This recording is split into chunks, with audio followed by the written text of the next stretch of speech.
Guys, magre-react ako pagkatapos ng video na ito. Tara, panoorin natin. By the way, kung bago pa lang po kayo sa aking YouTube channel, please, paki-support po, please like this video. At paki-share na rin po sa inyong mga friends and families. Importante sa lahat po, paki-subscribe naman ng channel ko. Salamat po. Tara, panoorin natin. Let's go! Ito, Atty. Abo, nanggaling sa iyo. Nandito tayo ngayon lahat. At this is really very, very good news for everybody. And I understand talaga na po yung luggage na nagdala ng mga walang lahas. Bag. Opo. Okay. But before that, pwede kong malaman kung bakit po nakapag-decide yung kliyente na pumunta dito ngayon. Thank you very much po, Sen. Bali po yung nangyari na yun. Nung umuwi na po siya, may konsensya po siya. Opo. On the same day, the same night, may kinausap siyang pulis na kamag-anak. Okay. Para patulong i-turn over. And then, yung pulis medyo busy kasi naka-detail sa Malacanang eh. Kamag-anak din nila. So, tapos yung bagahe po, walang name po nakalagay. So, hindi nila alam. Ngayon, yung police nag-attempt na i-turn over sa isang radio station. I don't like to mention the name of the radio station kasi yun yung request. Ayaw tanggapin without the finder. Ayaw naman sumama yung nakakuha, nung finder sa kanya kasi natatakot. So, ganun po ang naging story. Hanggang sa pumunta sila sa office ko para magpatulong. Sabi ko, una kagad, nung nalaman ko, sabi ko, solid nyo na. And then, yung may number si Odette sa akin at sabi ko, yung nakakumuha ng bag, ay nandito yung Mrs. Tapos on that same day, nagkausap sila over the phone. Saan po si Mrs.? Mrs. nung ito po. Mrs., magandang anak po nila ito. Salamat po sa pagpunta. Okay. So, kailan po itinun over sa inyo o sinabi sa inyo ni Mr. na meron palang bag? Nung pong gabi na po, sir. Oo, nung gabi na po, sir. Nung uwi niya po, galing sa sa pagbibiyahe niya po. Kung sakali man, nakita niya na nandun yung bagahe at walang nagmamayari, kasi nakita ko sa video, namupo muna siya for some time. Siguro, waiting for somebody na pumunta. Kung walang pumunta, kinuha niya. Dapat yun, dadalhin niya sa airport authorities para sa hospital. Kausap ko po yung papa ko po nung that night po, na nakuha niya yung maleta po. Sabi niya po sa amin, tuliro po siya eh. Sabi niya po sa amin, natatakot daw po siya kasi may nakuha po siyang maleta. Kasi hindi niya po alam kung ano yung gagawin niya. Pero alam niya na po yung laman? Hindi po, wala po. Hindi po nabubuksan? Hindi po yan nabubuksan, sir. Okay. So, yung nangyari po, sabi po namin, kami na lang po pumunta ng NAIA para i-diretso na po yung maleta po kasi mas delikado po kung mapapatagal po at kawawa po yung may-ari po na baka maghanap po. So, yung ginawa po ng papa ko, sabi niya may kakilala po daw siya na sabi niya baka makatulong. So, ito po kami, akala po namin okay na. Tapos nagkaroon na rin po ng problema na wala po sa isip namin gawa po ng pagkamatay po ng tito ko. So pumunta po kami ng Tayabas noon. Tapos after po noon, nagulatan lang po kami pagdating namin dito ilang days na na po kami sa news. Kasi kung may intention, dapat nasira na. Pwede natin makita, will somebody open it? So there was no attempt na talagang piliting buksan. So ibig sabihin, correct. Kailan niyo po nalaman na meron pong lamang mga mamahaling alas? For me, hindi ko po alam na may lamang pong valuable siya. Sir, sa viral video na po, sir. Kakahapon lang po, sir. Nung napanood po namin yung video, ganun po pala yung sa Malay. Pero yung post nung may-ari, hindi niyo po nabasa? Hindi po. Kasi yung may-ari ata, immediately, nag-post po siya sa Facebook. Yun lang po, yung video niyo po na news po. Tama po yung sinasabi nila, tumutugma, walang mga scratches dito na patunay lamang, walang naging attempt na para buksan to at malaman kung anong laman. Wala silang ginawang attempt para kalikutin kung ano man yung lock dito nang sa gayon mapasok itong mga laman, makita yung loob. So tama nga si attorney. Okay. So nilagay lang po dun sa bahay and then yung inyo pong mister ay nagkwento sa inyo and then naghanap kayo ng paraan kung paano ito masauli sa airport. Kaya lang busy kayo so hindi nyo agad-agad na gawa ng paraan na maisuli until na yung mapanood nyo po yung video namin. Ayun. Sabi niya po, naghintay pa po siya sa NAIA kung baka po may dumating po na may-ari. Tapos ang sabi niya po, nung wala na, ilang minuto po siguro siya nagantay doon, balak niya daw po atang puntahan, kaso natakot po baka daw po siya dakpin agad ng pulis po. Masyado pong masyado pong matatakutin siya, ano po yung, niya po. Mahina po yung loob. Hintay po namin yung may-ari, nito si Maricor, and siya lang po nakakaalam nitong code. Merong code dito. However, kung talaga may bad intention sila, kahit anong tibay ito, madali naman ito butasan, martilyohin, di ba? Gumawa ng screwdriver o grinder, mabubuksan to. And sa akin pong pag-examine, wala po akong nakita ng mga scratches to indicate na they were trying to force open this. At tumutugma sa sinasabi ni attorney. May mga gasgas to, pero gasgas ng kalumaan siguro, di ba? Sa pagsakay-sakay sa plano, paglagay sa overhead bin. Kailangan mabuksan ito. Sa harap nila, sa harap natin, sa harap ng buong mundo na mga kapanood. Dapat yung mga sinabi niya on air, nandito lahat. Anong trabaho po ni Mr. Ma'am? Taxi driver po, sir. Matagal na ho siyang taxi driver. Ano ho siya sa NAIA? Nagkukontrata or... Siguro po may inihatid na pasahero kasi marami po siyang inihatid dito po sa compound namin. Asan po kayo nakatira ulit, ma'am? Sa Kulyat po. Baka may pasahero siya natin doon. Opo. Okay. Kasi madalas po, sir, marami yung nagpa-flight papuntang Mindanao. Yes, yan po yung siniservice. Kasi nga po, on air, we discuss about the reward at nabanggit doon, kung sino nagsoli nito, merong 1 million peso reward. Kung ano po nasabi doon sa show, it must stick. Masusunod. Whether they like it or not. Nasabi ko sa show, with their permission, at sinabi naman mismo na kapag naisoli ito, kunya ni Mr., no questions asked, walang kaso, 1 million. Galing sa kanila yon. Pero sir, kami na po kasi naka-agrabyado sa kanila. Napakabait naman ng anak. Yes, ma'am, pero a promise is a promise. A commitment is a commitment. We made a promise that it will be our commitment to give 1 million pesos reward doon sa mga kapagbalik nito, whether it is the husband or anybody. In this case, wife pa, ang nag-initiate para isoli ito, then 1 million pesos will go to her. Yan po yung usapan. At hindi po yan mababali. Kung sabihin sa inyo na maraming mga informante na may mga tumawag, mayroong mga nag-text sa amin, na may mga nakausap na rin kami na kilala yung husband niya. Yan nga po, sir. Nung nabiral nga po, talagang nadoble po yung talagang takot niya sa Kasi nga marami nakakikilala na sa kanya kasi taxi driver po siya. Opo. Yung airing namin kahapon, tungkol doon sa may lumutang na informante, napanood niyo po yun? Napanood ko po kanina pero konti-unti lang po, hindi ko po nakayanan. Parang ano lang po ako, natakot na rin po ako. Okay. At may nakapagsabi na rin sa inyo tungkol doon sa airing kahapon na meron ng informanting lumutang. Na open ko po yung viral na kanina pong umaga lang. Okay. Kasi sabi po ng anak ko, huwag mo na inang panoorin kasi nadoble yung yung takot natin. Opo. Natakot na rin po kayo na mapanood niyo po Yes, yung sir. viral na post. Especially po yung laman ng na kanina nga po hindi kami makalabas. Kailangan namin ng security na Kasi baka po mamaya paglabas namin. Matter of fact, may pumunta rito kahapon and that person pumunta, kilala yung husband niya po. Ano po siya, kilala niya po si Mr. niyo and ready na po kami magsampa sa ng kaso. In fact, today dapat pupunta na pa kami sa NBI para mag-file na ng case and then yung NBI gagawa na po ng thorough investigation para ma-properly identify. Yun, Mr. Tingnan natin kung alaman ito.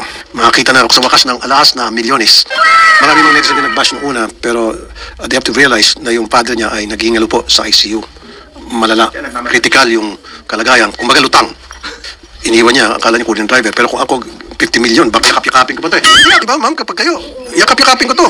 Baka pwede pa, itali ko na sa katawan ko. 50 million eh. Hindi, but anyway, in her case, hindi natin siya masisisi dahil meron nga siyang kamag-anak na nasa hospital, especially father pa niya. Hindi po yan nauwi sa bahay. Nasa kotse lang po nung sinabi niya na may nakita po siya. Sa kotse lang po, hindi niya inalis sa kanyang kotse sa trunk. Nasa kotse lang, sa loob ng kotse lang po niya iniwan. Paano yung mga pasahero niya? Buti hindi tinahin yung mga pasahero niya. Nagbibiyahe siya tapos sa kotse niya. Nung pinagabihan po, tinawagan niya na rin po yung kilala niya po. Pero 1 month po ito na nasa kanya, nasa kamay niya. So, nasa kotse lang to for 1 month? Hindi rin po namin alam kasi ang akala po talaga namin, nandun na po kasi inano na po namin yan pinalala move na po namin. Napunta na doon sa address ng kaibigan. Sino po yung kaibigan? Hindi ko po siya. Yung pulis po na kaibigan. So, kinuha niya ito doon sa pulis. Ano pong ginawa niya nung napalala mo po sa kanya? Kinausap ko po yun ko po. Kinausap ko po siya kung bakit po hindi po na ipapadala pa po sa may-ari. Ang sabi niya po, kailangan po yung papa ko po yung sumama. Kaso ayaw pong sumama ng papa ko po, natatakot po talaga siya. So, pumunta po kayo sa isang radio station para doon sa nisol. Yung police pumunta sa radio station.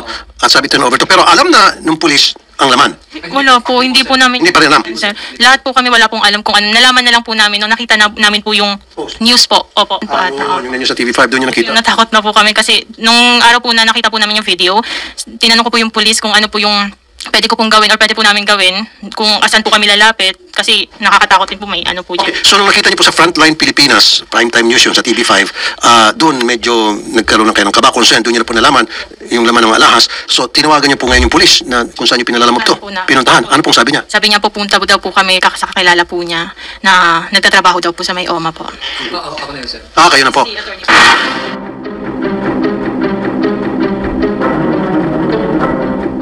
Ito na po ang inyong Rimowa at si Attorney Abo yung nag-facilitate na para may solid ito ngayon kasama yung kanyang kliyente, yung si Mrs. nung nakakuha nito, yung taxi driver, and then the daughter. Now, would you like to open this, ma'am? In front of everybody? Pero as you can see, wala hong gas-gas. So, meaning, there was no attempt to open it. Sige, okay ma'am, paki-open. Sino yung may code dito? Let's open it. Okay, pakialis mo na itong upuan.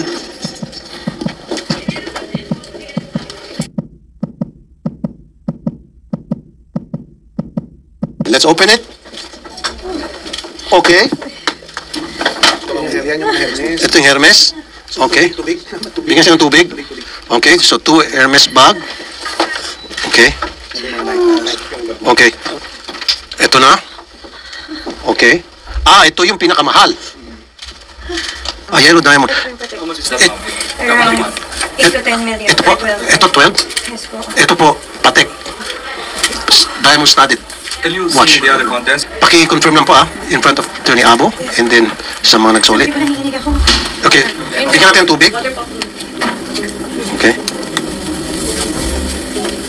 Ito pinagdala, may isang mga Ma'am, baka mahulog yung alasa. Lagay mo natin dito. Isa. Yung Patek, hindi po naman ilagay dito. Ito yung mga princess ka na yung bracelet ko. Grabe ng alasa, no? Hindi. Ano naman to? Ito po yung mga princess ka na Ayun, kasama yung pinakita natin kami. ito pa isa pang bag. Ito po yung isang bag. Ito siya po. Tatlo. Ay, wala siya. So, tatlong Hermes. Ito ang pinakamahal dito eh. Croc. Okay. Yan Can you tatlo. confirm now that Yes po, all the contents are complete? Yeah, everything's complete. Okay, good. Thank you. Yung girls. Apo. Ayan. Ito yung Yes, ma'am. Yes, yes. Yes po, everything's complete. Okay. Lahat po nandyan. Sigurado po kayo ha? Kompleto na. Okay. Ayan po. Everything's complete. Very emotional. Si ma'am.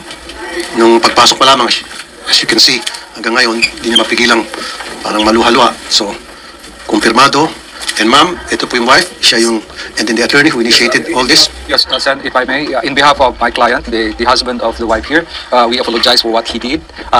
He was attacked by his conscience the night after taking your bag. For that, we apologize for his accusation. Apology accepted po, and I'm Thank you very greatly much. thankful that everything is complete and fully recovered. And of course, I would like, if not for the program and for Senator Raffy Tulfo, this wouldn't be possible. And thank you sa family for... Sorry po. The past few 2 weeks had been so hard for me. Yung chance po talaga nung paglapit ko dito was like almost zero po talaga nung lumapit ako. And considering my situation now and our family situation, sobrang laking tulong po nito sa amin. And thank you sa lahat. Sa lahat ng staff ni Senator Tulfo who've been so patient with us in contacting us. Maraming salamat po. And kay Attorney Villamor, maraming salamat. And then, thank you na rin po dun sa mga tao na who was really concerned, yung mga netizens po. Ang dami ko pong na-receive ng mga messages na sincerely praying for me and my family. Maraming salamat po sa inyo. Hindi ko po alam kung paano kayo mapapasalamatan, pero siguro po, marami pa po akong tao talaga natutulungan in the future. At hindi ko po ito makakalimutan tong sitwasyon na to. Thank you po sa lahat. Okay. Ibalik ko muna natin yung alahas, ma'am. I-secure muna natin. Can you secure all the jewelries muna? Okay. Okay. Ma'am, ikaw na siya maghawak. Ayoko maghawak dyan. Ayoko maging last touch. Okay. Secure muna. Ito, kasa staff ni Miss Maricor. Gusto ko silang mag-secure. Ito. Ayan. Habang sinisilid yung mga Hermes bags. Now, ma'am, 1 million pesos cash reward na prinamis po natin on air doon sa magsoli. No questions asked. Kahit na yung husband niya yung nagsoli, bibigay tayo. But the wife turned over. Although sabi nung anak, ayaw daw niya kasi nag-agrabyado daw sila. Sabi ko, hindi. Promise is a promise. Nag-promise tayo on air na magbibigay, kaya tutuparin natin. Ito na po yung 1 million reward. Pakita natin. Buksan natin 1 million. Okay.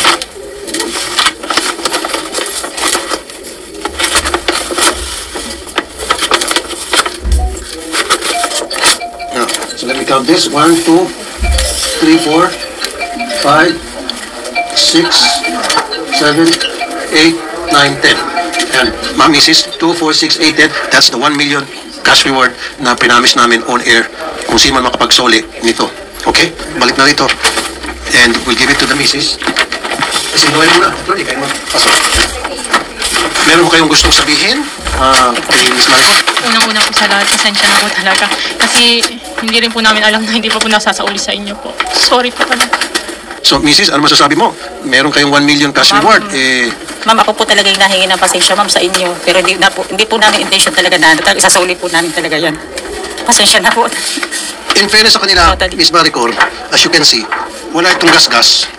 At so therefore, walang attempt to force open it. Wala talaga. Kasi kung merong attempt, sana nagagas-gas na nito or binutasan to, which they didn't. So, inabot lang na nervous. Yun lang, yung kamalian lang ni Mr. na nung nakita mo sa video, nakita niya ito na iwan, sinakay niya sa trolley, sana diniretso sa loob ng airport. Yun na nga po, sir. Di ba tapos sinanap niya yung airport authorities? Oo, talagang natakot na po siya na baka mamaya po sasana siya pag isinurrender na baka mabaliktad po yung pangyayari. Opo, takot na po rin po yung nag-ano sa kanya. Takot, inabot na ng takot. Inabot po talaga ng takot. Okay, ma'am, kaharap siya ngayon. Bakit inabot ng isang buwan kung hindi pa pala na iparating sa akin, hindi pa sana isoli. Sorry, ma'am, yan yung tatanong kasi ng mga netizen. Pati ako rin, curious lang, kung hindi pa pala napatulfo, hindi pa sana ito na. Totally po, sir, talagang iniisip namin paano po namin kasi baka po isoli namin sa sa isang baka po pag-interesan po, sir. Hindi rin po namin alam kung ano po yung laman ng maleta. Kaya at saka po wala pong address, wala pong name. Mananahay po ako, sir, hindi po talaga wala pong oras ng mga Facebook. Kaya kahapon. Kahapon lang sila pumunta sa opisina. Opo. Nakita po namin ng video nyo, sir. Yun nga po, pumunta na po kami kay attorney para po as soon as possible po, maibigay na rin po sa may-ari yung gamit niya po. Alala din po kami, ma'am. Maraming salamat ulit, Sen. It's okay. Natural lang, maging emotional po kayo ngayon kasi hindi nyo inasahan na mababalik pa ito. And then boom, here it is now. You can almost believe it. Doon sa mga netizen nagsasabi, bakit mo kasi pabaya ka rin kasi na may-ari ng bagahe? Because tuliro po siya. Kasi po yung kanyang father ay nasa ICU and very critical yung kalagayan. Kaya hindi natin masisisi kahit na siguro kayo wala siya sa sarili na. So, sorry mama, parang lutang. Akala niya ibibigay niya sa kanyang driver, hindi niya na follow up na driver. Yung driver, hindi ko na. Alay kasi driver. Dito. Oh, the driver. Ladies and gentlemen, lapit ka dito. Boss Chip, ikaw ngayon maghawak nito. This time, wag mo na iwanan. Baka pagtalikod mo, bibit mo yung bag ng mga kasama mo at kalimutan mo, hawakan mo lang bag. Bakit hindi mo kinuha itong bagahe ni ma'am at ang kinuha mo bagahe ng assistant? Sir, kasi po, ang inuuna ko po sir na ikarga yung medyo malalaking para pagpasok ko sa sakyan, ito po yung sinalig si babaw. Huli mong. Okay. Kasi po, ang ginagawa ko po sir, pag po malaki yung bagahe, nilagay ko muna sa unahan, tapos ito po yung nalig si babaw. Hindi mo ito hinanap. Yun po kasi, pagkuha ko po parang nawala rin po sa isip ko eh. Bakit may sakit din kamag-anak mo? Wala po. Wala. So, ang lesson dito na learn mo, unahin mo yung bagahe ng amo mo. Kahit pa meron dyan napakalaking bagahe, hawak-hawak na maalalay, kalimutan mo. Huwag mong, ito, sorry mama, advice ko lang siya. Huwag mo intindihin. Intindi mo yung amo mo at all times. Tama? Tama, mali? Tama po sir. Sorry po sa pag hindi ko pagkuha ng inyong bagahe. Pero nung malaman mo na naiwan yung bagahe, anong naramdaman mo?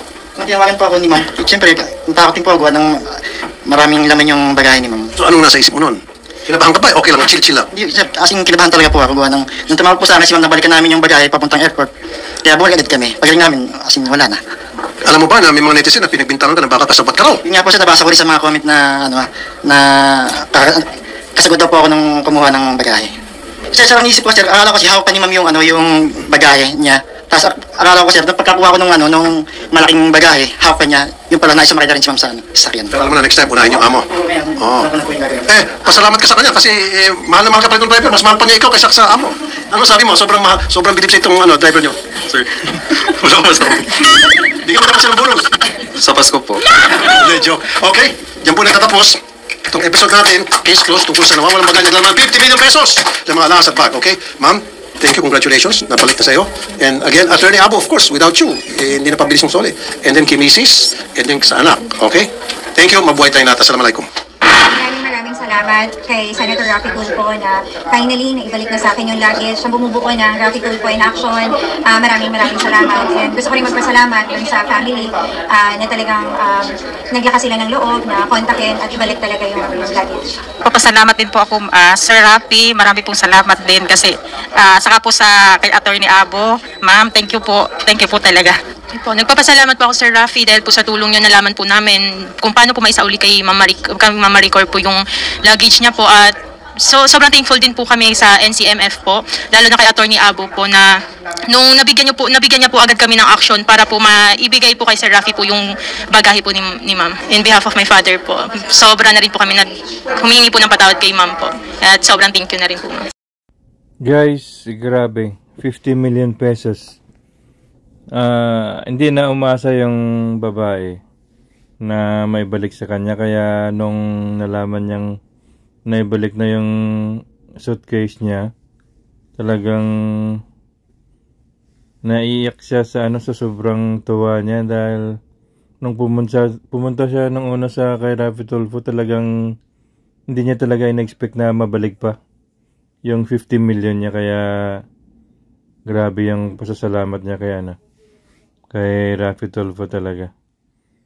Epektibo talaga yung yung programa ni Idol kasi imaginin mo yung subscribers niya, 22 million ba yan? O sobra pa. So ibig sabihin pag nilabas ng pinalabas ni Tulfo yung issue o yung pagkawala ng kanyang suitcase, talagang kakalat talaga. Tingnan mo yung unang video, nag-viral agad. Nag-viral, ibig sabihin million ang nanonood araw-araw o kahit isang araw, dalawang araw, nagmi-million agad pag very popular yung topic, diba? So, epektibo talaga. At saka, maraming nagbabash sa taxi driver. Sino ba naman ang hindi magbabash? Dahil pinag-interesan niya yung suitcase ng, palagay na natin, hindi niya nga alam. Kunwari, dati niya alam. Pero dapat, nung nakita niya, nireport niya sa police, diba? O sa security. O pinasok na sa manager doon ng NAIA, diba? Talagang, dinala niya sa bahay niya eh. Ibig sabihin, meron siyang, diba? Meron siyang plano na hindi maganda. Pero, in fairness, nakapagtataka din ba't di niya sinira. Sana kung karamihan, 99% ng mga taong nagkaka-interest sa mga ganyan, pagdating sa bahay niya, pagtalikod pa lang, o limba, taxi driver siya, pagdating pa lang ng isang kanto, sisirain na yan eh. Bubuksan para malaman nga kung anong laman. Pero sa kanya, inabot ng 1 month na hindi niya talaga binuksan. O iwan lang kung anong tumatagbo sa utak niya. Pero sa parang summary, siguro hindi pa talaga panahon na, kasi nga namatay. Nasa critical pala yung tatay ng babae, yung nawalan. Nasa critical na sa ICU. So siguro naawa pa rin sa kanya yung Panginoon na nagkasakit na nga yung tatay, tapos mawalan pa siya ng 50 million. So parang awa na rin siguro nung pagdating niya sa bahay niya, realize niyang wala yung gamit niya. Grabe siguro yung prayer niya na maibalik sa kanya. Dahil nga naman 50 million, sino ba naman ang hindi malungkot. So sinabi nga ng babae na more than 2 weeks daw stress siya, hindi siya makatulog kung paano niya mahanap yung nawala sa kanya, diba? So yun, sabi nga ng pamilya ng taxi driver, mayroon pa silang nilapitan na kamag-anak na pulis na magpatulong para may balik yun sa may-ari. Pero imagine mo, inabot ng 1 month, hindi na ibalik ng pulis. Tapos sinubukan din nilang pumunta sila sa isang radio station, pero yun nga, inahanap ng station manager yung nakakita ng bagi. Ayaw naman ayaw magpakita ng taxi driver dahil natatakot na rin siya. Siyempre matagal na, parang imposible na talaga na wala siyang interest sa bag. So pasalamat na lang tayo na naibalik yon. So bali, yun, natutuwa na rin yung babae na nakabalik yung 50 million niya. At yung lang doon, parang hindi ko maintindihan kung deserve ba nila yung 1 million na prize, yung reward na naibalik nga yung 50 million worth na Pero dahil nga hindi nila binuksan ng persa yung suitcase, siguro pwede na rin natin sabihin na deserve nila yon. Kasi kung totoong sinira nila yun halimbawa, edi sana hindi na nila naibalik. Pero yun nga, nung nalaman ng anak niya at saka ng asawa niya, talagang, yun, ang sabi ng babae na talagang plano talaga nilang ibalik yun sa may-ari. So guys, hanggang dito na lang po tayo. Maraming salamat sa inyong panonood, pakikinig. At sana nag-enjoy kayo sa video na ito. Sana marami tayong natutunan ng mga lesson, di ba? By the way, kung bago pa lang po kayo sa aking YouTube channel, please paki-support po. Please like this video. At paki-share na rin sa inyong friends and families. At importante sa lahat po, yung hindi pa nakasubscribe sa YouTube channel ko, paki-subscribe naman po. Salamat po. See you on my next video. God bless us all. Bye for now. Salamat po.